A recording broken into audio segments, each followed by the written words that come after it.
The Christmas season has begun, and after enduring with love Meghan holiday celebration, for me, things can only get better. Netflix's answer to water torture, this stunning exercise in banality, turns tedium into an art form. How strange is this self-consumed woman that she thinks we need, and I quote, tips and tricks for festive wrapping.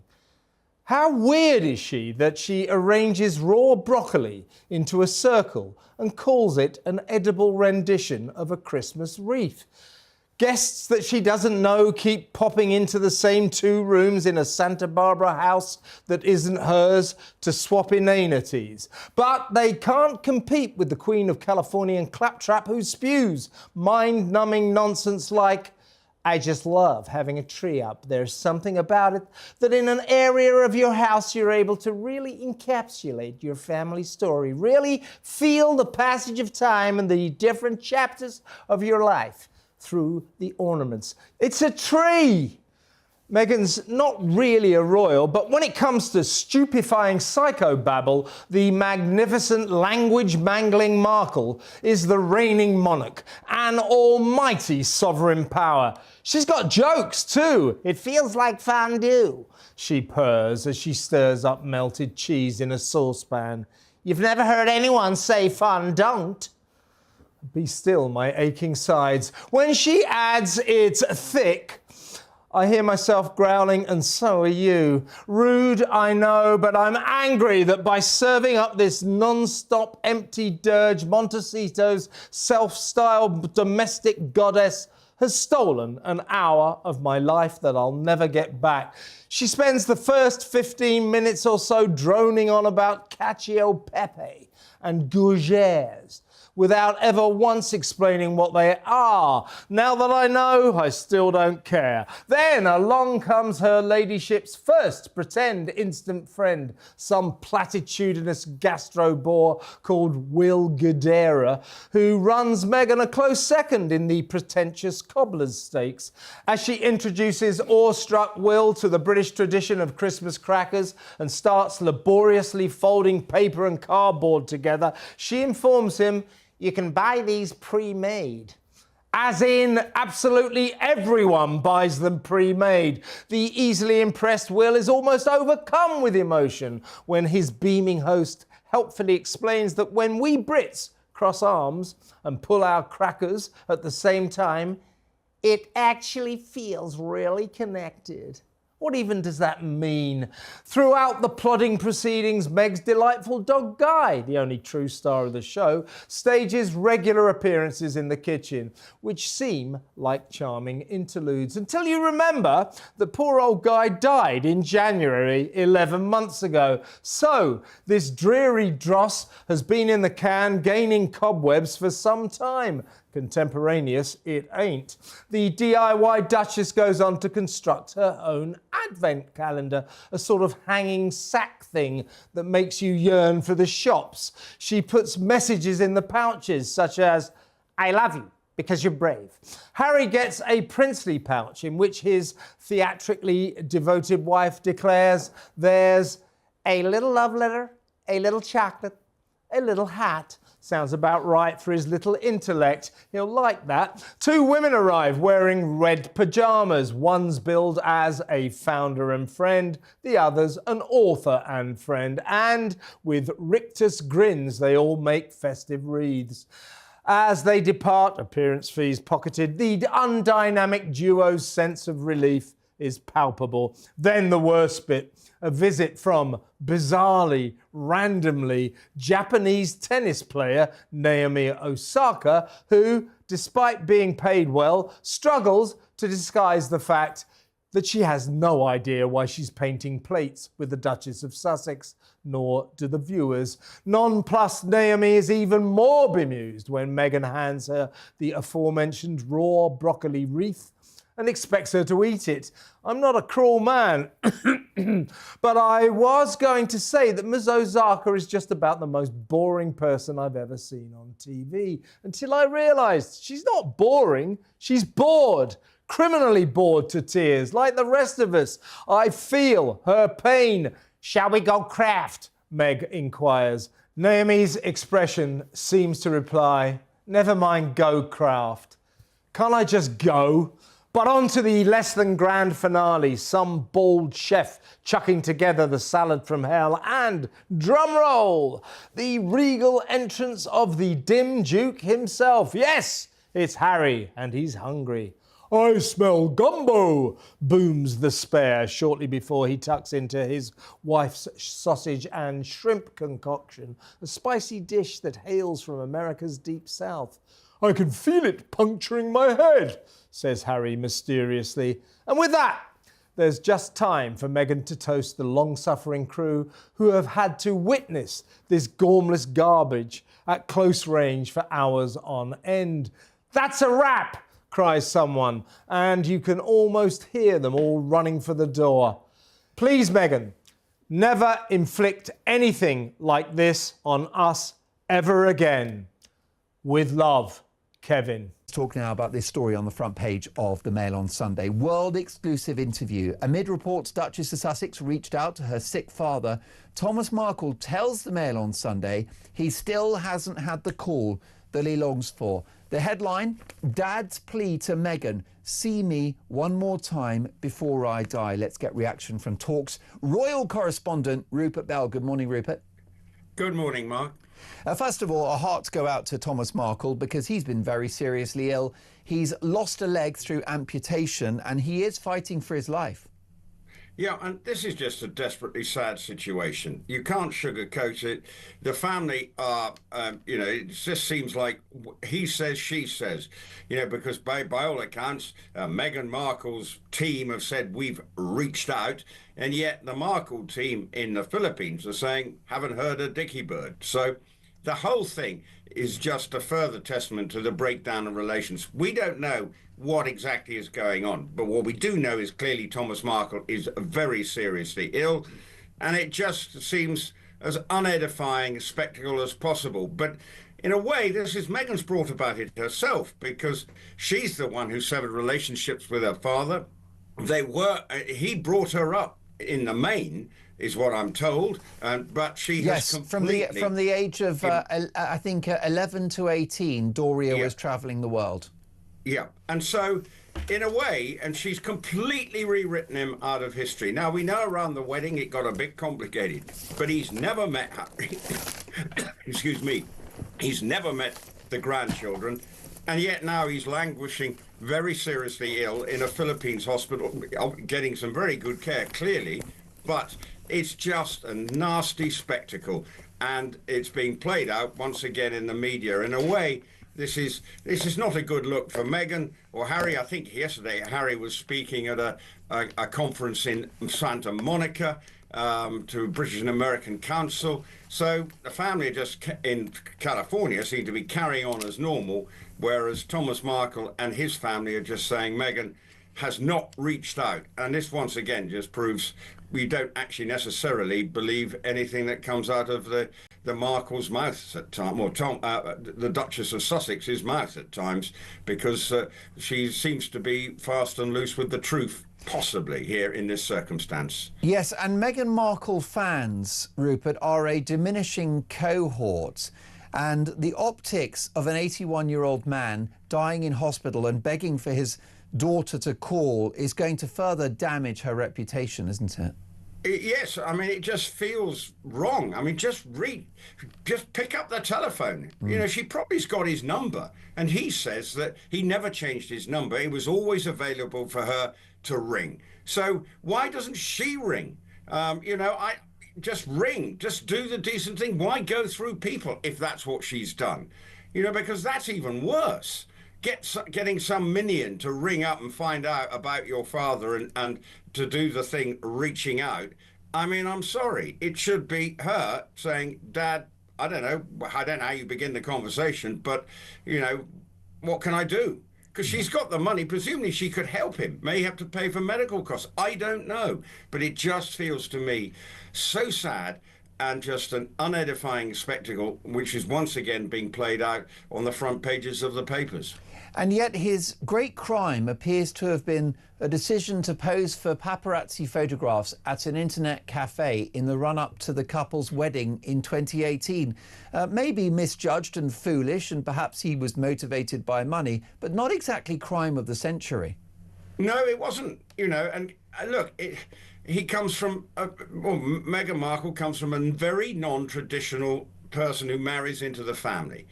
And her background, he was a very, I'm told, a very successful lighting director, yet probably worked hard all his life, and suddenly he finds his daughter is now about to marry the Duke of Sussex. And the whole thing is just, so he probably was a rabbit in headlights. If to be truth be known, suddenly the world's media are spotlighting on him, and he's suddenly thinking, whoa, this is all a bit difficult, and probably may have taken some wrong advice along the way, whatever. But as you say, it wasn't the crime of the century, and time should have healed in this passage of time, because that was, what was it, 7 years ago, nearly 8 years ago. So I'm afraid, this is the only way that this has seemed to have played out, is that Meghan doesn't want to get in touch. And as you see from everything she says, she never mentions her father in anything that she's done subsequently, as if he's been airbrushed out of history. And that is desperately sad. And, maybe it might be on her conscience in time, but, and she maybe want to tell a story about what really went on. I don't know, but it just feels sad at the heart of it. It's for a family to be rent asunder like this. Most definitely. All Thomas Markle wants now is to see his daughter, to meet his grandchildren for the first time, and perhaps even have an encounter with his son-in-law Harry, who he's only spoken to over the phone. I mean, this man has been insulted, he's been gaslit, he's been treated like a common criminal for, as we mentioned, the great crime of posing for paparazzi photos, which he said he thought might show him in a better light. Bless him, the guy's not an experienced media operator. But there's also the story that he didn't just raise Meghan single-handedly, reportedly, from the age of 11 to 17 or 18. He also, according to Thomas Markle Jr., who is looking after his father 24/7, invested $750,000 in Meghan's education, acting classes, dance classes, a private high school, and the elite Northwestern University. One of the reasons why this guy is on his uppers and living in the Philippines is because of his generosity towards a daughter that's now castigated him and cut him off. Yeah, and this is the whole thing. She has completely rewritten her history as to what went on. And, she sort of, and he put his heart and soul into bringing her up and giving her every opportunity. And she has absolutely distanced herself. And if those sums are correct, then again, it just makes her seem absolutely heartless and unappreciative of a man who gave, everything for her. And look, the family probably at times on the Thomas Markle side haven't always helped themselves, but at the heart of it, it's just a daughter, it's just a father wanting to see his daughter. There's an element of, over the top to say it's King Lear-like, but in a sense, that's what it is. He's been dissed by his daughter, and he wants to just repair the damage and just have one last go and say, right, they won't be able to clear the air completely, but at least, sadly, if his health further deteriorates, at least he will know that he's trying to do his bit. I think that's what we're getting from these articles. He wants he's offering one last chance. And the only person who can really solve this and maybe give Thomas Markle some peace of mind is Meghan. Will she have the conscience to do it? Only time will tell, but don't hold your breath, I think. Well, absolutely right. You mentioned King Lear. Unfortunately, Meghan is Goneril or Regan, not Cordelia, which is more's the pity.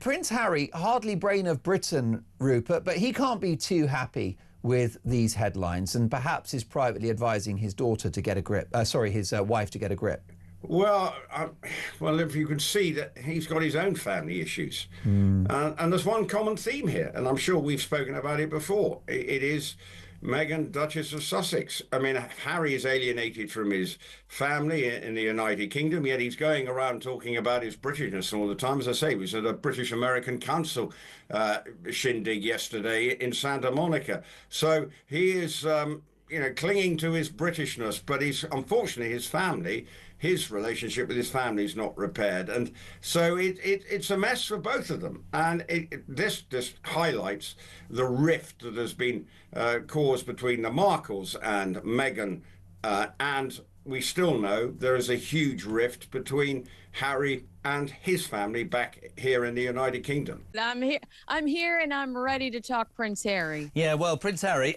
yes, good. Gun cop U-turn, Home Office review guard ban could pave the way for a king visit. Exclusive by Matt Wilkinson, Kins, on the front of the Sun today. Do we want more visits? Is this a U-turn? What's your take on this story? Like, I don't usually disagree with Matt Wilkinson. I think it's his chiseled face.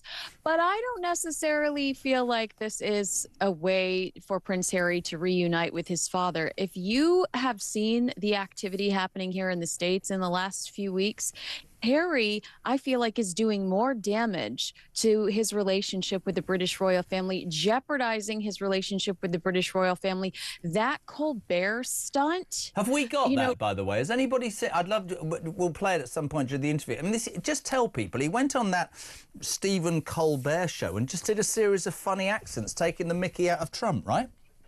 Yeah, I mean, but taking the mickey out of Trump and potentially doing damage to all the hard work the royal family recently did during their state visit and schmoozing him and getting Trump on their side of a lot of issues. Millions of dollars in tech headed your way thanks to President Trump, as well as the complete U-turn that Trump has done on Ukraine after a private meeting with King Charles.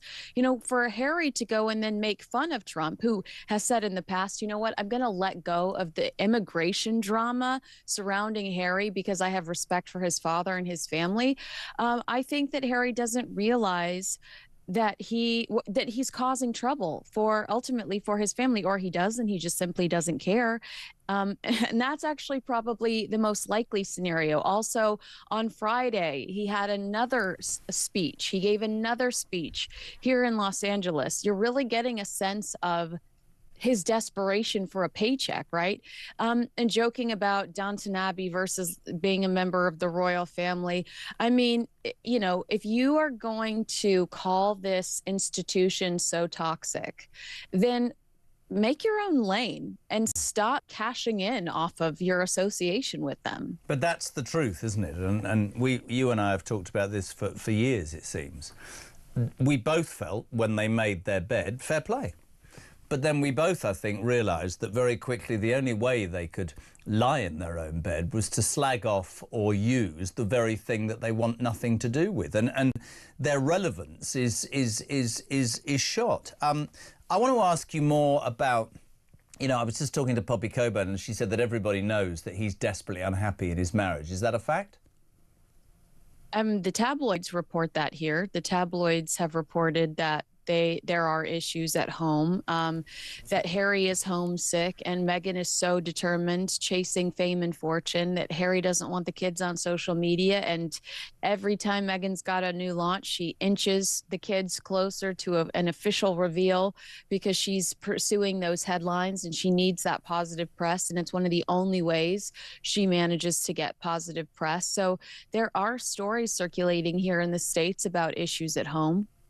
I wonder if they're true. I mean, listen, I've said it forever. I said that he would be back here with his ginger tail between his legs, and everybody thought I was outrageous. He's not. But we do agree that he would never leave her, right? What, Meghan? Yeah, I don't think that Harry would ever leave Meghan Oh, Markle. we're I going to think Meghan disagree for our first time in I think no. Meghan Markle would leave Harry for better when he is no longer useful to her. Meghan Markle will leave Prince Harry, in my opinion. But I don't think that Harry would ever leave Meghan. I think he was so traumatized by his parents' split that he would never want to do something like that to his own children. Yeah, you see, you done me completely, because I think about it and I think you're absolutely right. He's just a bit weak, and he'll kick out and say, I don't want this, but she rules the roost, and she'll call it. That's really interesting, but it's a mess, and it's not a mess that that gets anyone. Can we also talk about the other news story over the weekend? It was in every single newspaper. Thomas Markle in a hospital in Thailand had his left leg amputated. There was a calls for, like, you know, come on, lady, you reach out to your father. She said she had. Then we had this interview yesterday in one of the Sundays saying, let me see you one more time. You know, you and I probably both judge people on how they treat their family. I think family's the most important thing in the world. You only get one. Has she reached out? Is it just publicity? Nobody knows what to believe about this bloody woman. If that was my dad, I'd have been on a plane to Thailand in a heartbeat, whether we'd fallen out or not. I mean, come on, JK. This is Fortune magazines. She's one of Fortune's most powerful women. The most powerful women of 2025, and it takes her 5 or 6 days to get her father on the phone in the Philippines. We're supposed to believe that this is one of the most powerful women, and she can't find the right email address for her father. I mean, it's the litter of lies. It's the avalanche of lies that we're being fed, not just about this topic, but in the last few months, whether it's Kardashian party pics or whatever. And people are saying, actually, that's not true. She says, I've reached out to my father. Her father says, I've not received any outreach. Then she says, I emailed him. Then he says, I haven't used that email for 5 years. Now we're hearing, thanks to Matt Wilkinson in The Sun, that she's picking up the phone and calling all sorts of, every hospital in the Philippines. You know, it's just, I find it a little hard to believe that it would take this woman that long to actually make contact with her father. Look, I've never talked to Thomas Jr. in my life, and I can tell you pretty confidently, I feel like I could get a hold of him within the next 24 hours if I wanted to. This is just her trying to save face, because at the same time, she's trying to shill a familyless Christmas special on Netflix, and she knows that this looks horrible for her. But that's what I mean. That's the woman that we're dealing with here.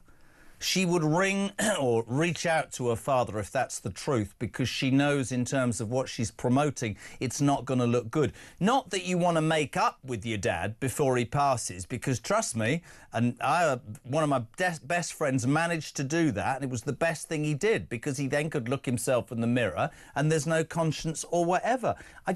Like you, I just don't believe a word. And look, I also said about her dad, it was really wrong / unfortunate what happened to him in the press, but I don't think he'd ever had any experience. I think he was absolutely bombarded. I think he was put out, that he was sidelined, upset and devastated by the way his daughter turned a blind eye to his suffering, and I think he was weak for a minute, but he's still her dad.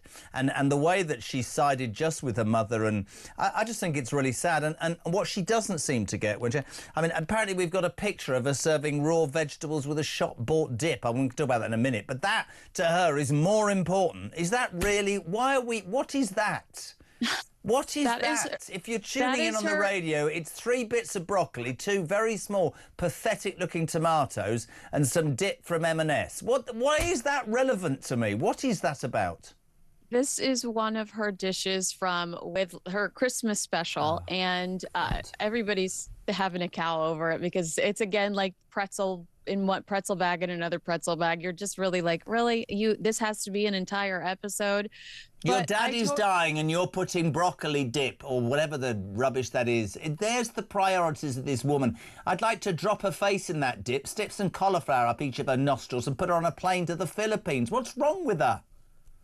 You're absolutely right. I mean, or at least figure out how to get your dad to the States so that he can have the best care possible. But it's not a great reflection of Meghan and her personality. You know what, JK? I think it wasn't about the photos. That was an honest mistake, in my opinion. Yeah. We have been watching Meghan Markle rewrite her history for almost 10 years now. And Thomas Markle is one of the people that can confirm or deny her version of events. That's why she tries to discredit her family, and that's why she's ashamed of them and doesn't want to give them a platform or invite them into her life. Couldn't agree more. We've got a clip, by the way, just for people who think that we're harsh on Prince Harry. This is a man who's still the Duke of Sussex, who wants to come back to England and be associated with our royal family. This is him on that appalling Stephen Colbert show. If you think this is what a Duke of this country should do, make your own minds up, people. Have a listen, have a watch. Look at this, we're suddenly surrounded by beautiful Christmas trees. Yeah, it's for a Christmas bit I was going to do before you interrupted me. Oh, Stephen, look, it's snowing. No.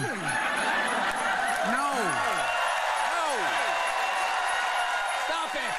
This isn't snow. They're just already starting to tear down the Ed Sullivan Theater. This is asbestos. The asbestos is giving the horses the seizures. Stephen, you just have to believe. Doesn't this prove anything can happen? I mean, minutes ago, you said it was impossible. But look, isn't there a handsome prince standing in front of you right now? Oh, my God, I haven't seen it. That's worse than the Trump clip. Did you see him reading the autocue? What the hell is wrong with that boy? Yeah, no, I mean, well, also back to the Trump clip. You are familiar with Hollywood. Harry is living in a gig economy today. He is chasing paycheck after paycheck. You can't go on national television and alienate 50% of your audience. Trump won the election. 50% of the country voted for Donald Trump. Do you think that those people are going to buy your book, watch your shows, and pay to watch you give a speech? No, it's common sense, JK. There is no one with any sense directing these two human beings. So we've got planet. A prince who doesn't want to be a prince, who goes on trashy talk shows to say that he is a prince and do voices, who's unhappily married to a person who controls everything, who thinks her way back to fame and fortune is to serve cold broccoli with a dip from M&S. My life is complete. Honest to God.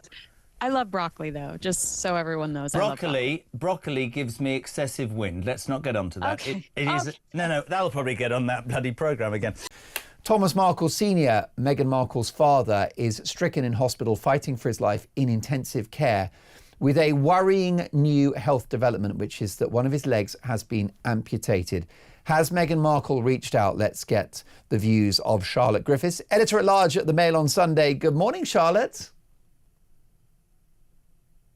Morning. How are you? I'm very well. Thank you for joining us on a Saturday morning. Huge pressure on the Duchess of Sussex to be seen to reach out to her father, who's fighting for his life.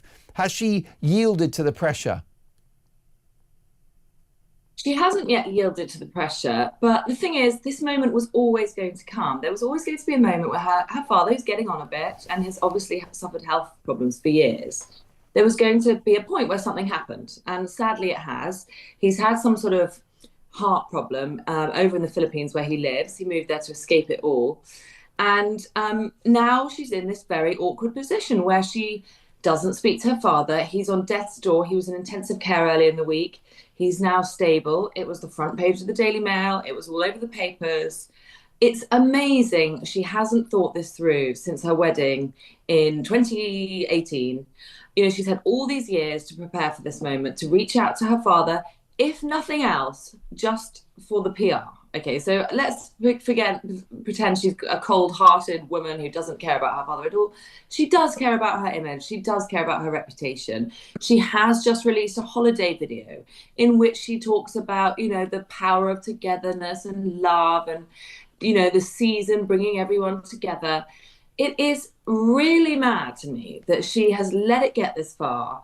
Of course, he made some massive mistakes, you know, the biggest crime of which was posing for photographs before the royal wedding. But, you know, he was all out at sea. This guy didn't know what to do. Nobody supported him. Nobody told him what to do when your daughter becomes world famous overnight and marries a prince. And I have to say, I just think the man needs help. He really needs a daughter to wrap her arms around him and help him. And she should have been there all along. Yes, and Thomas Markle Jr., who's Thomas Markle's son and the half-brother of Meghan Markle, lives in the Philippines with Thomas Markle, and on his own YouTube channel, he's revealed that the two of them face enormous financial challenges. They really don't have much money. I think the apartment is $500 a month, which is all Thomas Markle Sr. can manage from his pension. Thomas Markle Jr. has got health issues. He's had pneumonia, possibly TB, bronchitis as well. So, you know, the two of them are struggling financially, health-wise, morale is low, and silence from the Duchess. Yeah, and in that void, you know, Thomas Markle Jr. can't help but speak out to the press and the media and his YouTube channel. And Meghan's half-sister as well, with whom she's had this long kind of feud, also fills that gap and speaks. And really, it should be Meghan controlling the narrative on this one. And it should have been all along. And it must be, it's a really bad sort of cyclical problem, because what happens is Thomas Markle Sr., when Meghan first cut him off, kept speaking to the press and doing interviews with the TV because A, he was desperate to get through to his daughter and she cut off all his calls, and B, I'm afraid he did probably take payment for some of those interviews. Now, really, anyone as bright as Meghan, she is a formidable, bright woman, should have immediately grasped the nettle and said, right, you know, I'll give you a bit of pocket money, Dad. Please stop talking to the press. This is how we're going to manage it. Here's a team of PR managers. I think she's had 15 PR managers in the last few years. Any one of them could have helped him. And she just hasn't done that. And I just think it's a complete PR own goal. And obviously morally not ideal to be cutting off your father. And he famously carried on paying her student loan when he was out of work, and she was working on Suits, her legal drama, getting thousands and thousands and thousands of pounds an episode. And now, of course, she lives in a $9 million house and is married to a prince and is raking in money from Netflix left and right. So to pass the 3 shekels on to Dad would be nothing to her. Well, indeed, it would be a drop in the ocean. There are some media outlets suggesting that she has reached out. Does that story have any authenticity? They're not clear, these sources, whether they've spoken, but the Telegraph and the I paper are running with the suggestion that some rapprochement has been attempted. Are you hearing that? I'm hearing that there hasn't been a direct conversation with Meghan. Now, listen, this is a moving beast. And of course, this all kicked off on Wednesday. And so it might be that some overtures have been made. For me, it just feels too little too late. I mean, you wait until your father's leg has been amputated. Yeah. He's moved to the Philippines out of desperation. First of all, he moved to Mexico. Then he moved to the Philippines. Then he has another heart attack. He already had a heart attack on the eve of the royal wedding. He has his leg amputated. The PR pressure becomes too much. And then she gets sources around her to leak out a very woolly line about, how, she's reached out. But we don't really know the specifics. And, I will be working on this for tomorrow's paper. Well, I know. But, I can't wait. It feels to me too little too late. I cannot wait for your piece tomorrow, because you're always number one with the royal exclusives, Charlotte. And it's very useful for my YouTube channel, which is based around royal news and entertainment, the Mark Dolan Show on YouTube, if you're interested in the royal stuff. Charlotte, briefly, if you can, Princess Catherine shows us how it's done. Oh, we've lost Charlotte. There you go. She's just dropped off. But listen, Princess Catherine has shown how it's done, because her Christmas Carol concert yesterday was absolutely majestic. It was a celebration of Christmas. It was a lovely occasion. And there is a member of the royal family that totally understands the gig, knows what a dignified princess looked like. And that is Catherine, and that is most certainly not Meghan Markle. Let's talk about Prince Harry. He has apparently won, unprecedented review from the Home Office into his security when he comes to the UK, depending on what he's doing. If he's attending a coronation or a funeral, does he get the armed security that he says he needs? What about if he's on a private visit? Is he worried, as he's always claimed in the court cases, basically against his, HM government, that actually can't bring his wife and children to this country because he cannot have armed or guaranteed armed security, and feels unsafe. So let's talk about this right now with a man who knows all about royal protection. He's the former head of royal protection, Di Davies. Good afternoon to you. Hello, good afternoon. Well, thank you so much for joining us. So First of all, do you think that Prince Harry does need armed protection, regardless of whether the Home Office... Do you think, in your experience, that he needs that protection? Great answer, no. Why not? Unless the intelligence and information has changed, he does not require it, because the number of occasions in this country since 1974, any of the armed officers who had to pull out their gun, to my knowledge, is 0. So in other words, all the others have managed perfectly well for over 50-odd years, 60 years, without any of their officers, some of them are armed, of course, pulling out those guns. So it's an absolute nonsense to say that he requires it on this particular occasion. But isn't the knowledge that a public figure has got armed officers, that makes them safer in itself from attack? Because he does have two. A, he's very high profile. He is the son of the king. He was the grandson of the late Queen. But also, B, very crucially, he fought in Afghanistan. He's also written in his memoirs, I think most veterans have said very unwisely about the number of kills he had. Does that not make him a specific target? No, I don't think it makes him specific any more than a number of others, generals, SAS people, you name it. There are so many people who you could say may require some kind of protection. Now, again, for somebody who wants protection, he keeps a very high profile. I always advise then and now, if you want protection in any shape or form, keep a low profile. Oh, but you can't. If you're Prince Harry, I mean, look, I'd like them both to go away and shut up and have that private life they promised us they wanted when they went for Megxit. But to a certain extent, he can't be that private. He turns up in the country, it's on the front page of the newspapers. Well, with great respect, yes, he can, and sometimes does, without you knowing it and I knowing it. But he can and does, and again, there's a fallacy to say that he's totally unprotected. Yeah. He gets, firstly, a liaison officer. If he gives 30 days notice, then they will review the event. They will look at where he's going, what the likelihood of any kind of attack is. But I say again, it is so rare, and others, including Uncle Andrew now, has no protection. Yeah. He's arguably high profile too. He served in the Balkans. I could go on and on. Yeah. A number of the royals now, what we used to regard as senior, and in my day we protected 22 of them full-time.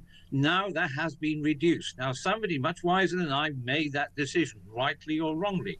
But again, we go back to him. He gets protection, did get protection from the Metropolitan Police the last time he was here in September. For whatever reason, they deemed it appropriate. And I think it's sensible. Look at the event, look what he's doing. Is it private? Is it for his father, the king? And then decide the appropriate level. That's what I would do. Right. No, that's very interesting. I've always, it's one of the funny things that I've got very little time for Harry or Meghan, but what I've always thought was because he did fight for his country and it wasn't his choice to be born a royal prince, that actually his security and security of his family seemed to me to be a reasonable thing that we would just have to cover. That said, I find it extraordinary that for years Nigel Farage and other prominent politicians on the right have needed security, and that's not being provided by the state, even though there were clear threats. I just worry, like, it's one of those things where it's all perfectly safe until it isn't. And we seem to very rarely have any ability to. I mean, I know that the authorities do foil a lot of attacks, but they don't foil every terror attack. They don't foil every criminal act. That he is too high a target, and the knowledge that he hasn't got armed guards means that he is more at risk. Well, if he has a liaison officer, and if that liaison officer is with him, he may well be armed. And again, those surrounding him, both in America, I presume they are armed, but here they're all ex-royalty protection officers, or a number of them are. Certainly the team leaders are, and they have the requisite knowledge and ability. But I say again, you've got to look at history, learn the lessons of history, and what I'm trying to say to all of you is the fact that the number of occasions you have to draw a firearm as a protection officer in the last 50 years is zilch. So we've got to set a sense of proportion. When we can't afford X, Y, and Z for pensioners and all the rest of it, I don't want this multimillionaire to get the kind of protection which I would give to Nigel on the state, because, well, I think personally he's doing a good job most of the time, and then I'd give it to him, and I'd give it to anyone else. We protect former prime ministers like Liz Truss. They get full-time protection. Tony Blair gets it. Yeah. Huge amount, probably more than the king. So we got to have a sense of proportion based on knowledge, advice, and history. And I'm saying if I was in charge, he wouldn't get it unless somebody could show me he really required it. I say again, keep a low profile, come to this country quietly, succinctly, don't open your window and wave at people in an armoured car. Yeah. Etc. I could go on and on it, but we've got to have common sense here, which unfortunately is sadly lacking in those in authority in this country at the moment. Does appear to be the case. Di Davis, so good to talk to you. Thank you, former head of Royal Protection. Appreciate that. Sam Armstrong, what do you make of this? Because I hold no candle for these people, but I've always thought they feel they need, not if they feel, if they are at risk, and he's clearly at risk. But Di Davis, look, he knows his stuff. He knows it. Yeah, and actually, I think there is a broader point, which is that, and I'm sorry for putting it this highly, but I think Harry turned his back on his country.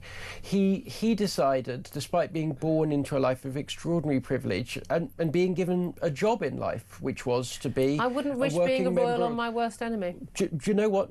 Nor would I, but look at what the late Queen did. Look at the life of service that she displayed. She didn't choose it. He was the spare. So, no, I've got very little time for it. I'm just saying, I don't care what he does. He could be completely useless, and has turned out to be fairly. But at the end of the day, he fought for the country. He wasn't just sitting around. He wasn't being a playboy. And I'm sorry. And then his job, I think we need to know he's safe. Di Davis reckons he is safe. So. And then his job was to go out and serve the country in precisely the way that the royal family have served this country for a very long time. He turned his back on it. Yeah. For him to now turn around and say that I should subsidise his security arrangements. No, he's actually said he'd be happy to pay for it. Okay, for him to turn around and say that Metropolitan Police officers should put themselves in danger, which he says is there, to go around looking after him, I think is wrong. Do you know what? If you're born a royal, there's good sides, there's bad sides, but I expect you to do your duty. I think it'd be really nice if you're allowed to choose your own job that you want to do. You're not basically told you have to do. I again wouldn't wish it on my worst enemy. 12:47 is the time. My only big worry is if he does get the security, he's going to bring Meghan back, isn't he? He's going to bring her back with the kids. We might get to see the kids' faces. You never know.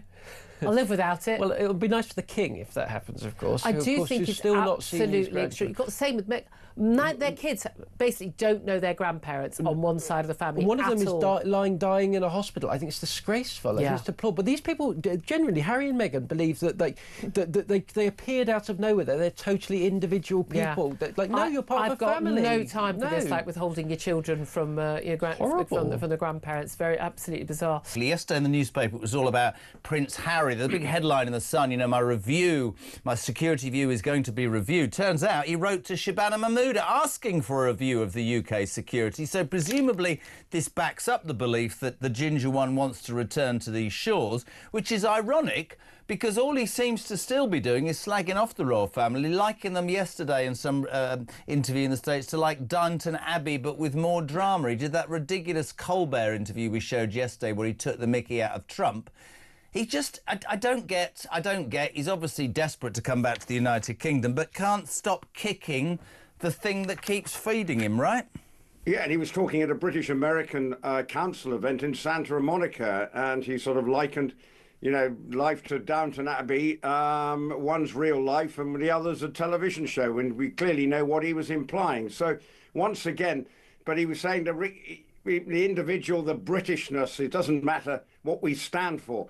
Well, I don't think what we stand for is slagging off your family, which it appears to be what he's doing. But more importantly, if he's gone to Shabana Mohammed, who's got more than enough issues on her plate anyway, the fact is, Mother, could end up taxpayer-funded, his security. Now, I don't disagree that he needs security, because he is, whether we like it or not, still a member of the royal family, just not a working member. But that means his status has changed. And every time he comes to this country, his security gets reviewed. He has to give them 30 days notice. So this is the problem, I think, because he spends most of his time dissing the royal family, but at the same time, he wants everything to come his way. And that sense of entitlement, I think, is what annoys so many people and probably members of his own family. I think that word's a really good one, actually, entitlement, because, I'm a royalist, you're a royalist. There are people who are being encouraged not to be, I suspect, with all the shenanigans that have gone on. But when I think of William and Charles and you know, and Kate and everybody else, you know, Sophie Wessex, the Duchess of Gloucester, extraordinary. You know, people are putting the hard yards in. Princess Anne's a living example of that, and thus we as a nation give back.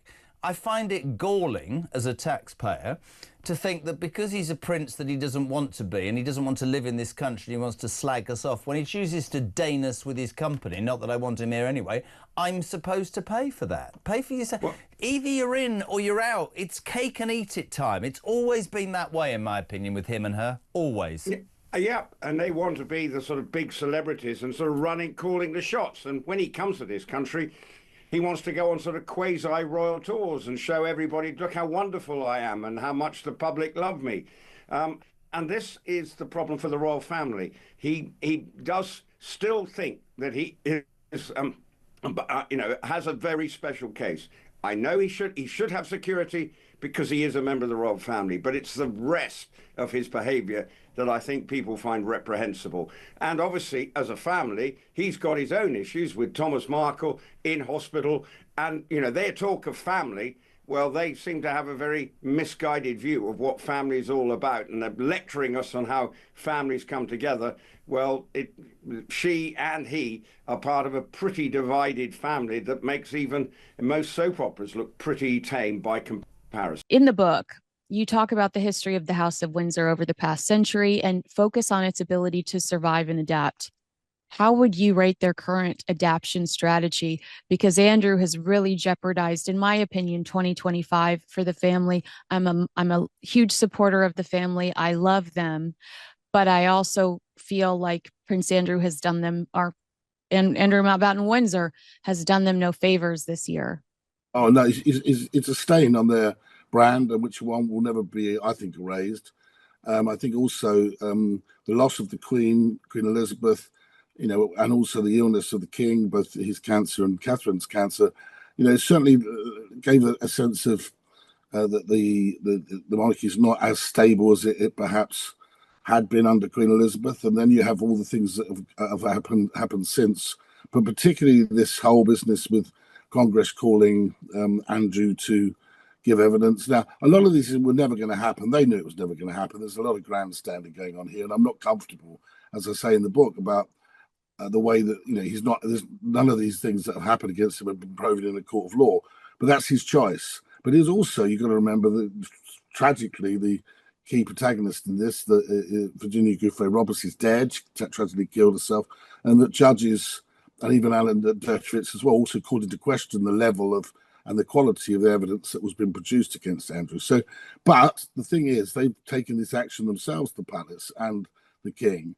And in many ways, I think it's weakened their position by taking away his royal title, by taking away his, you know, stripping him of everything like this. It's almost like they're saying, well, we think you're guilty. Wow. Now, you are the third person that has said that to me today. Now, we've seen this over in my book about, you know, over Edward VIII and his close links to to Hitler, to the Nazis.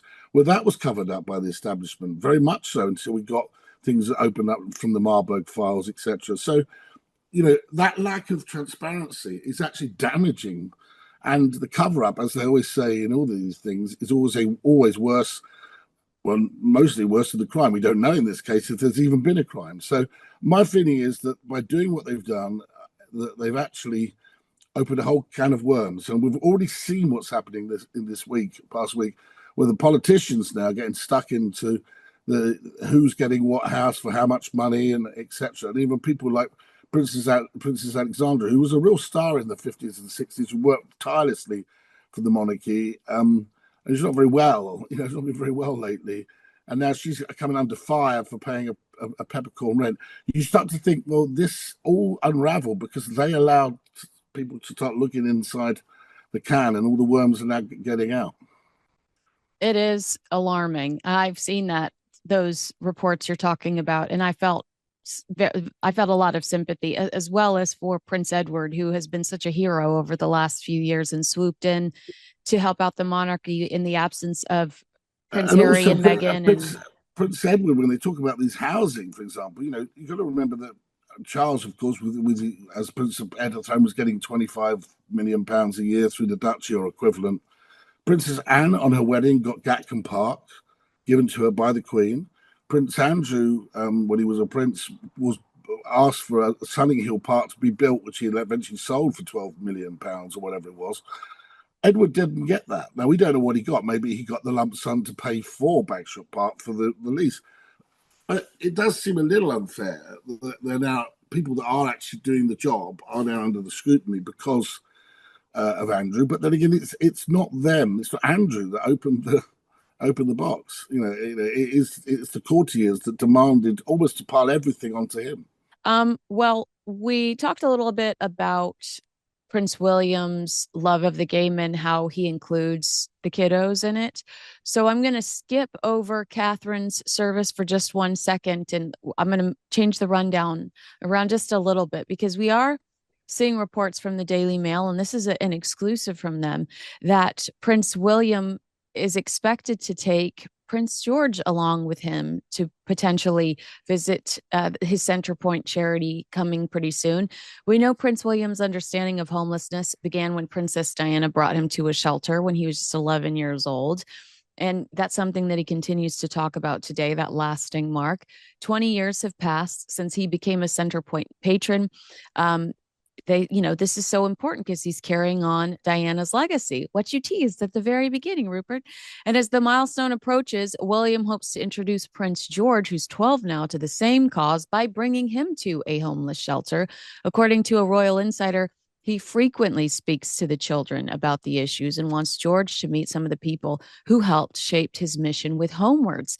And it's also, on the day that this airs, we can look forward likely to images from Centrepoint, who are throwing a little fiesta for Prince William, 2 decades of his involvement in the charity. That's just so sweet to see that it's not just titles that the children inherit. It's also passions, and it's also interests and concerns about what's going on in the world. Well, I think it's very important that William does do this and gives George and Louis and Charlotte all an opportunity to understand, that they have a deeply privileged life. And we know, and William has taken up the cudgels with making this homelessness project so important to him, and what it in trying to stamp it out. Now, it might just always feel a sort of that he's pushing against the tide. But he's got to make sure that his children also understand what it means. And I hope what we do is we see it under the cover of darkness, in the sense that we don't actually see it. We just hear about it, because I think we don't want it to be seen as a publicity stunt. And I think, if I'm not mistaken, and you probably have got more of your finger on the pulse, wasn't William just taken quietly by Diana along with no fuss, no bother, and just said, look, you've got to understand how privileged your upbringing is compared to everybody else, and how you can go to Christmas, you have your lavish do's at Sandringham, whatever, but actually Christmas is a time when we do need to concentrate on one of the great iniquities of a modern society, that you have homelessness, and things need to be done, and William is at the forefront. And in many ways, you learn from your parents in this case, just as William has learned his passion from the environment from the King.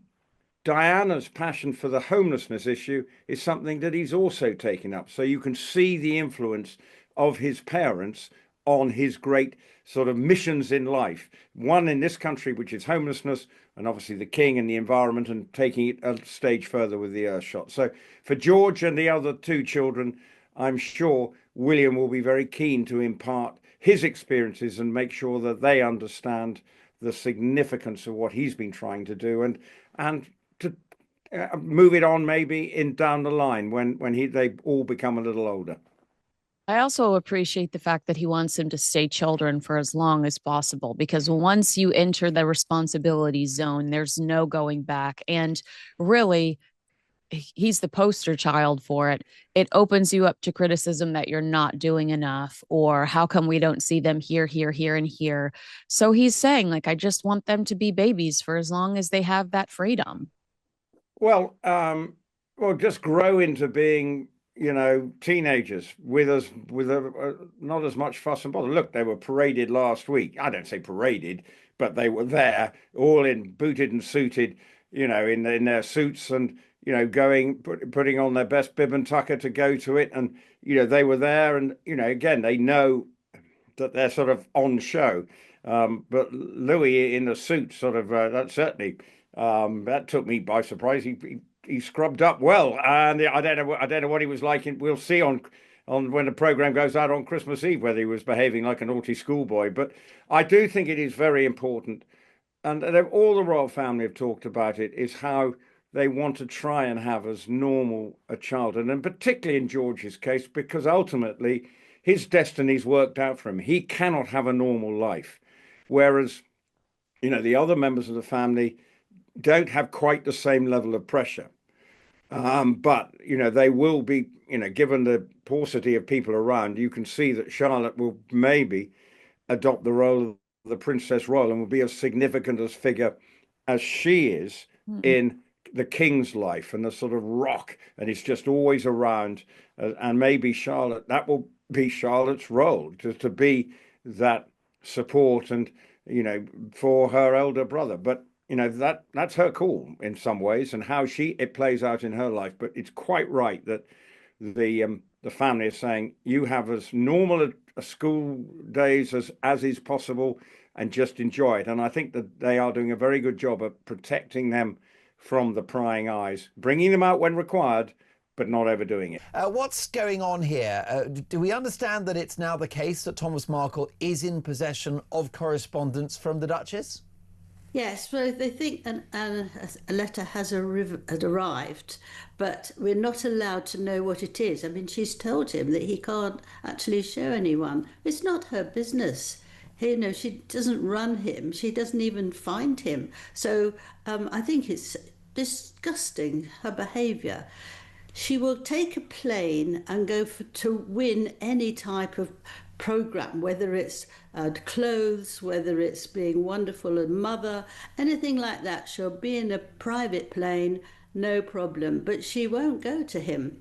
And it's very interesting to work that out. There's two things, I think. One is that she was determined to win for some reason, maybe that he allowed this photographer to take pictures before they got married, and she didn't like that. It could be that, or it could be that she felt that she was too grand for him.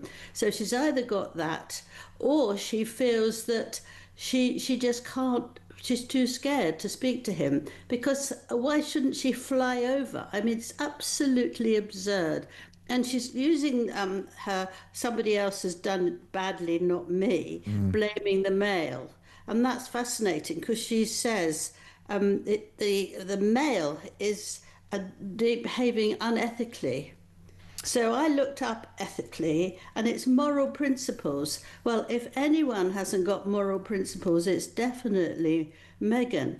It won't go back before she got married, but the way she's treated the royal family, the way she's actually not allowed her children to meet their family, and you can go on and on for what she said, all the lies she said. So she's not someone who can complain about ethical behaviour. Well, definitely, and she's angry with the Daily Mail and the Mail on Sunday, which, of course, the Mail on Sunday is a publication that the Duke of Sussex unsuccessfully sued a couple of years ago, had to settle at a cost of $1.5 million to him.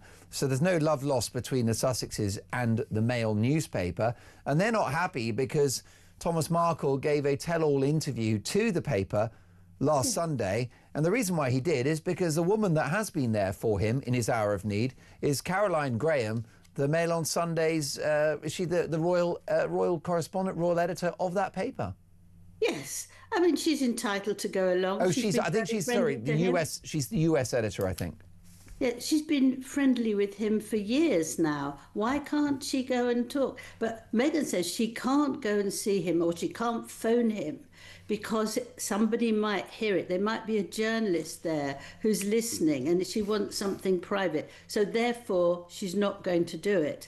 Now, anybody who wants to talk to someone who's ill in a hospital can speak to a nurse and say, would you mind just asking the friend, your journalist, whatever, to leave while I have a private conversation with my father? They do it straight away. So she's blaming anyone. She also refers to herself as Duchess. She's talking about her father, I'm the Duchess, right? Now, when she's on Netflix, she's saying, love her name, doesn't she? It's true, Meghan, with Love lovely Meghan. Meghan, yes. So it's absolutely terrible that she is trying to be several stairs above her father. So she's but not for all the people that she doesn't know. I mean, you can't actually make that realistic. She must be furious because her PR are absolutely pushing her to be nice and to do something, but she won't because she has to win the fight, which was many years ago, and she won't go there, and she won't even let him see the children, and that just breaks your heart, really. Poor man. One of the nice things that she should be doing is paying his medical bills. Ah, absolutely right, yes. But she won't do that. I can't believe that she'll do that because she doesn't want him alive, really, does she?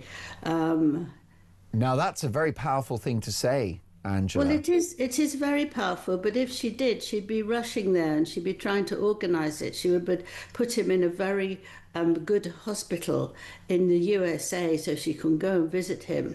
I mean, how can you leave somebody like that? Her half-brother and her half-sister don't have money. They're in terrible trouble now. They can't afford to pay anything. Is it coming from her? Absolutely not. She's supposed to be a millionaire, or, Harry's a millionaire. They've got loads of money. But actually, for her father, it's not there. And if you hear what she wrote to her father when she was in her teens, she thanked him so much for everything. She thanked him for helping her, for giving her the strength to want to be a journalist, to be an actress. Yeah. And all those things, it was a delightful letter, and then suddenly she doesn't want to know anything about him, and I think it's all sort of hierarchy. She's too grand now. She's Angela, and I hear you. I'm no cheerleader for Meghan Markle, as any viewer of my YouTube channel, which focuses on royal news, the Mark Dolan Show, will attest. It's a little harsh on the Duchess, though, to suggest that she would wish her father dead. Surely that wouldn't be what she thinks, and surely she would deny that.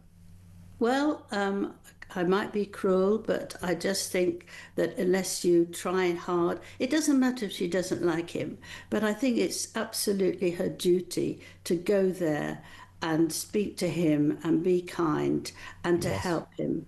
Definitely. By the way, do you know, Angela, what may be in that letter? No, I don't know. I don't know whether it's a loving letter or it's a letter for telling him off. It could be anything. And now you've said that she doesn't want him to reveal the contents of that letter. Yes. Is that right? Yes, he's not allowed to. And I'm sure he will, because why should he listen? She's not in control of him. He doesn't have to listen to a daughter who doesn't see him or speak to him for 7 years. So I find it's very difficult, isn't it? If it was a loving letter, if it was something, I'm so sorry about this, I really do hope you feel much better, that sort of makes me sort of sound even worse. But if this is, why did you let the publicity come out? This is not allowed, it's not ethical. She might do that. She can take either thing, or she can just say, I've been told to write to you, so here it is. I'm sorry to hear about it. Yours sincerely. You can't imagine what the letter would be, but you can imagine that she's using the name Duchess, and calling all of us she's called Meghan. I mean, it sort of bores me over. Well, indeed. Before I let you go, how damaging could this be to Meghan Markle's reputation? I think it's hugely damaging because everybody feels that even if you don't like a parent, but when they've had such a terrible thing, he's nearly died, he's had most of his leg taken away, you can go back and say, look, let's start again. Let's be kind. I'm so sorry about this. Why don't I show you the pictures of the children? There's loads of things that you can do. But I think that people feel that she's got no right to do nothing, especially he doesn't seem to have done anything wrong. He looked after her while her mother wasn't around during her teenage years, and he did his absolute best for her. He adored her. And if somebody loves you, even if you don't, and they're so ill, I think you should go along and try and make things a bit better. It's not too difficult, especially you love taking planes all over the place to win. She has got the money. She borrows planes all the time, so she could easily do it. And I think it's that which she won't give anything. And that shows you how determined she is. It's absolutely, she has to win. Prince Harry is not without empathy. He can't be happy about this drama, Angela. No, I'm sure he isn't. But do you think she's going to listen to him? Of course not. You know, they're not getting on very well at the moment. They do phony kisses so the public see, but actually, you know, you need a kiss at home, not really just to prove that you're kissing. And I think that he's probably quite shocked, but he might not be. He's not in the right place to tell her what to do with her father, you see. She should know what to do with her father. She should behave herself and just be polite. She doesn't have to be all sloshy and, you know, cuddle and kissing, but she should be there polite and say, I'm so sorry that you're in this state. If there's anything I can do, please let me. And he says, I want to see you. Okay, I'm coming. You know, we have to change our feelings about people according to what happens to them, I think. I think you agree with me that Meghan Markle has not sincerely reached out to her father since he's had his leg amputated, and then this is all just PR spin. Am I right in saying that? You can boldly make that assumption, my friend. You really can. You know, you want to tell me that Meghan Markle can't ascertain. No, I know she tears through people, through staff, you know, like Kleenex. However, reportedly, allegedly, she does that. She could easily. Thomas Markle has said that his phone number has not changed. That's wild. That was the wildest quote to me. I was floored when I read that. Kinsey, how many people do you have in your phone book who you haven't spoken to in like 15 years? I've got reams of them. A lot. You know, there's no way this trick doesn't have contact info for her father or any of her estranged half siblings. Well, let's talk about.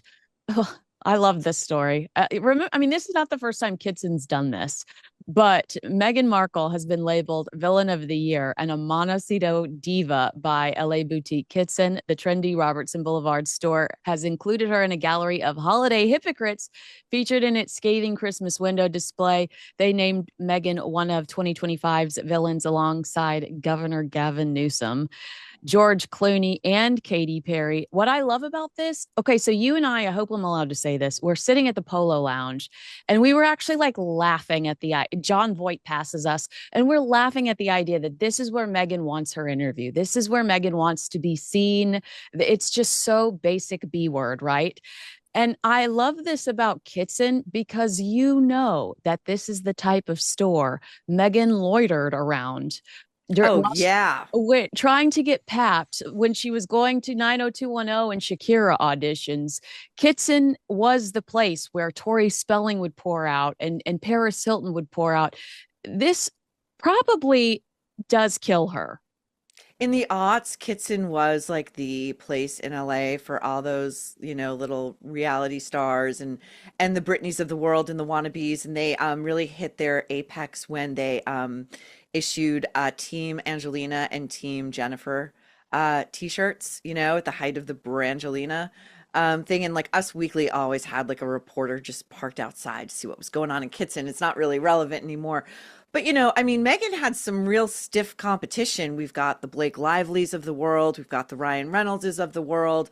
I mean, we're compiling major lists right now for the Nerve Awards, which are airing next week. And, you know, Meghan, don't worry. You're well in the running. You're well in the running for a lot. But yeah, she's really gone to ground, which tells you, I think, that she's really kind of panicked because she can't strategize her way out of this one. She can't. I did some of her worst I did a video of her worst moments, and I thought that it was so funny because the first few comments off the top were like, "We got 30 days. Like, what are you doing? We got 30 days. Like, there's plenty she could do." And I thought, what can she do in 30 days? Well, it's not really what she did, it's what she didn't do. It's the combination of releasing a crappy Christmas special the same day her father needs an emergency surgery and her not responding appropriately. I mean, you know, to the commenters, you were right, I was wrong. She could make 2025 even worse for herself, and she has.